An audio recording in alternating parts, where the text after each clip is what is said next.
Banyak tafsir yang menyebut bahwa di dalam Al-Quran itu gak pernah sebutkan fakta.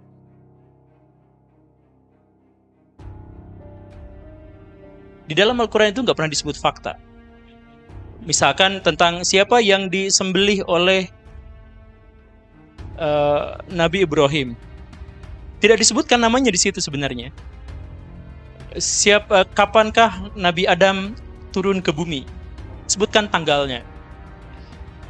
Berapa tahun juga tidak pernah disebutkan di situ. Jadi sebenarnya di dalam Al-Quran itu tidak ada cerita-cerita faktual.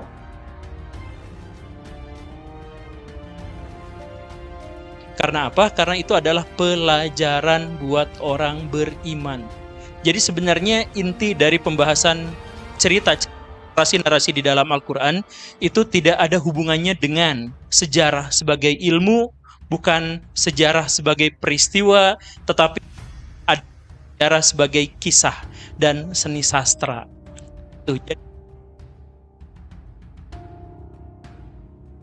Jadi yang disampaikan yang paling utamanya itu adalah kisah-kisah itu memotivasi kita untuk melakukan perbuatan-perbuatan yang baik. Dan bisa dikatakan seluruh kisah-kisah yang ada di dalam Al-Quran yang mencapai sampai sepertiganya dari total mushaf itu adalah pelajaran buat orang beriman. Bukan sejarah sebagai peristiwa atau sejarah sebagai ilmu. Begitu, itu yang pertama. Jadi kata si Gembul, kisah di dalam Quran itu bukan sejarah faktual, bukan sejarah ilmu. Artinya nggak bisa dilacak gitu. Kalau bukan sejarah faktual, bukan sejarah ilmu, itu artinya nggak bisa dilacak.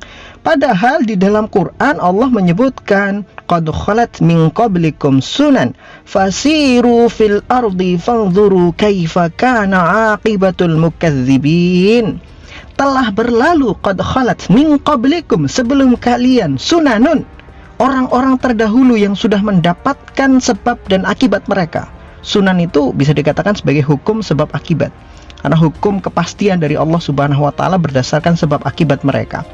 Qad khalat min qablikum sunan fasiru fil ardi, maka berjalanlah kamu di atas muka bumi, fanzuru kaifa kana aqibatul mukadzibin, dan lihatlah bagaimana akhir kehidupan orang-orang yang mendustakan para rasul, mendustakan kebenaran dari Tuhanmu.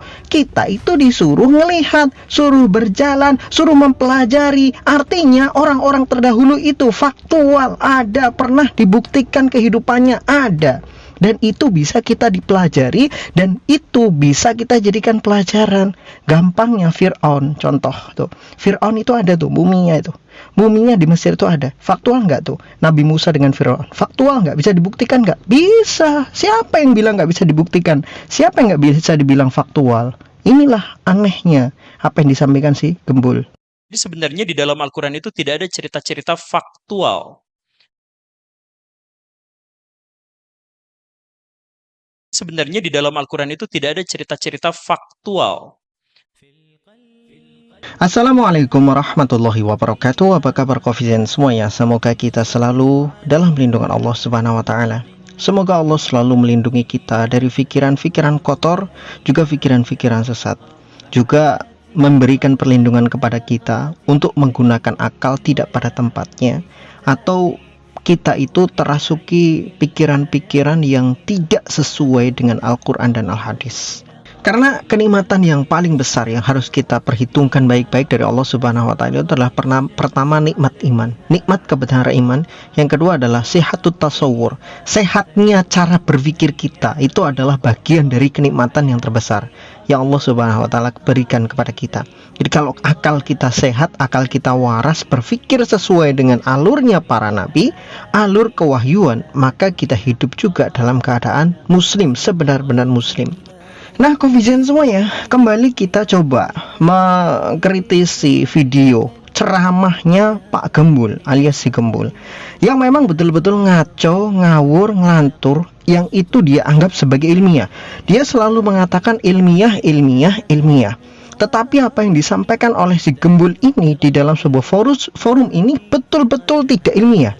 Ketika dia mengatakan hampir semua, ingat hampir semua, tidak semuanya artinya kan, hampir semua kisah-kisah di dalam Quran itu tidak faktual. Atau bisa dikatakan ya mungkin dia hampir mengatakan ya pokoknya semua, mayoritas. Wong dia juga menyebutkan jumlah sampai sekian persen dalam Quran kan. Kisah-kisah di dalam Quran yang disebutkan oleh Al-Quran itu tidak faktual kata dia.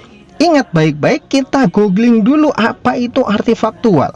Faktual artinya bisa dibuktikan. Faktual itu artinya bisa diilmiahkan. Ada cara metode untuk membuktikannya, itu disebut faktual. Jadi dia mengatakan bahwa semua kisah-kisah di dalam Al-Quran itu hampir semuanya, ya bisa dikatakan 99% tidak bisa dibuktikan.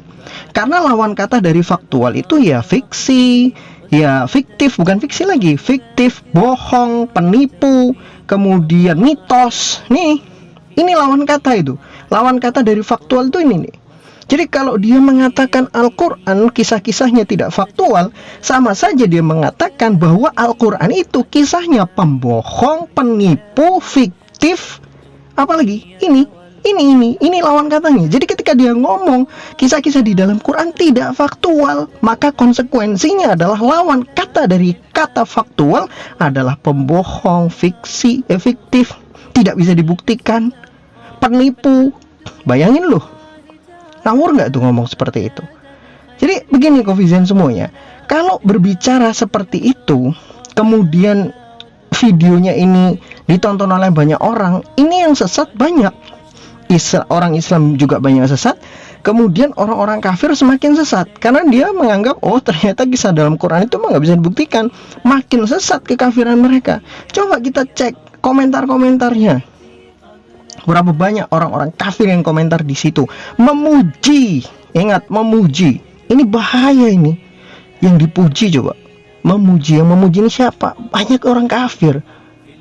Puji Yesus, puji Tuhan, ini lagi. Terima kasih membuktikan ini itu. Masya Allah. Ini bahaya banget itu. Jadi perkataan Pak Gembul yang seperti ini betul-betul berbahaya.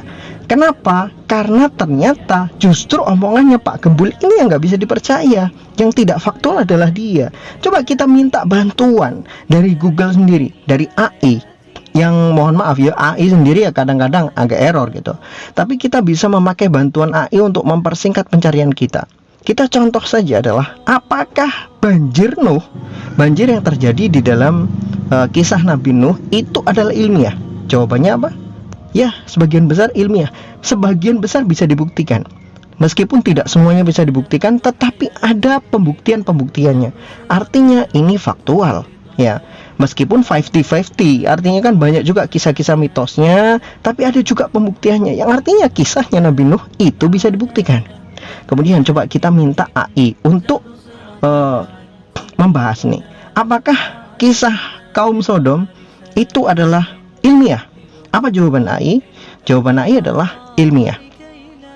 Jawaban AI bisa dibuktikan, itu faktual, itu sejarah. Ada sejarah-sejarahnya. Ya meskipun tidak semuanya sesuai dengan apa yang digambarkan oleh kitab suci yang menceritakan ya kan. Karena memang kalau menurut AI bencana itu berdasarkan ya bencana alam, tapi kalau di dalam Quran kan bencana itu berdasarkan azab dari Allah Subhanahu wa taala. Tentunya AI tidak akan setuju dengan kata-kata azab. Dia lebih menampilkan itu adalah hal-hal yang ilmiah yang bisa dibuktikan secara fakta. Tapi intinya itu fakta, ya. Ingat, intinya itu fakta. Kemudian kita coba tanya lagi kepada AI, apakah sejarah Nabi Ibrahim itu adalah fakta? Apakah itu ilmiah? Maka jawaban AI, iya, itu adalah ilmiah. Ibrahim itu ilmiah, sejarahnya bisa dipelajari. Dia tokoh yang sangat berpengaruh. Pengaruhnya dia itu sangat luar biasa. 3 agama besar di dunia itu, ada Kristen, ada Islam, ada Yahudi. Itu juga tidak lain dan tidak bukan berasal dari mana? Dari Ibrahim, Abrahamik kan gitu.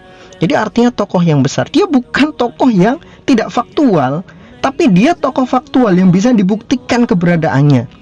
Meskipun itu tadi tidak disebutkan, dicantumkan secara utuh tanggal berapa dia lahir, bulan apa dia lahir, tahun berapa dia lahir, memang tidak disebutkan, tetapi kisah-kisah itu menunjukkan bahwa Ibrahim itu orang yang faktual, orang yang fakta, ada sejarahnya, ada keberadaannya, ada. Karena lawan kata dari faktual itu adalah bohong, penipu, tidak bisa dibuktikan.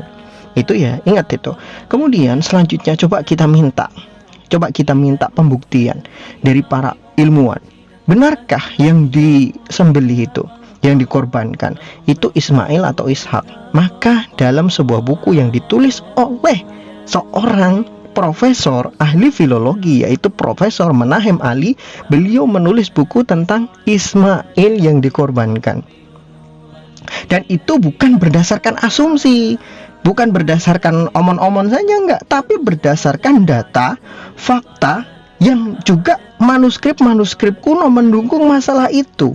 Artinya kejadian tentang pengorbanan yang dilakukan Nabi Ibrahim kepada putranya itu betul-betul terjadi pada Ismail, dan itu terjadi secara fakta, dan itu bukanlah bukan fiksi, bukan fiktif, enggak, itu terjadi secara fakta dan bisa dibuktikan berdasarkan sejarah dengan bukti-bukti yang konkret, yaitu manuskrip kuno yang membuktikan tentang adanya sejarah itu. Jadi ngawur sekali kalau si Gembul mengatakan kisah di dalam Al-Quran tidak faktual.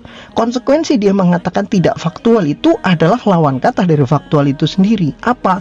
Penipu, pembohong, ya fiktif dan lain sebagainya. Saya berharap seperti Pak Gembul itu cobalah berguru kepada orang-orang yang memang betul-betul keilmuannya valid, seperti Ustadz Menahem Ali, yang betul-betul paham tentang masalah sejarah, filologi, bagaimana manuskrip itu membuktikan sejarah-sejarah kuno. Bahkan sampai nama Allah itu pun sendiri ada sejarahnya. Jadi jangan salah loh, nama Allah itu sendiri ada sejarahnya, nggak tiba-tiba muncul dalam Quran, nggak. Nama Allah itu ada sejarahnya. Itu Ustadz Menahem Ali sudah pernah bahas, dan itu secara ilmiah dibuktikan berdasarkan manuskrip, juga berdasarkan prasasti. Jadi bukan berdasarkan asumsi saja, tidak, tapi berdasarkan prasasti peninggalan dulu, manuskrip peninggalan terdahulu. Itu pembuktiannya. Jadi nggak ngawur. Inilah perbedaan antara orang yang berbicara mengatasnamakan ilmiah atau orang yang berbicara betul-betul ilmiah. Itu sangat jauh sekali. Wallahu a'lam bishawab. Semoga ini bisa meluruskan hal rancu yang disebarkan oleh Pak Gembul.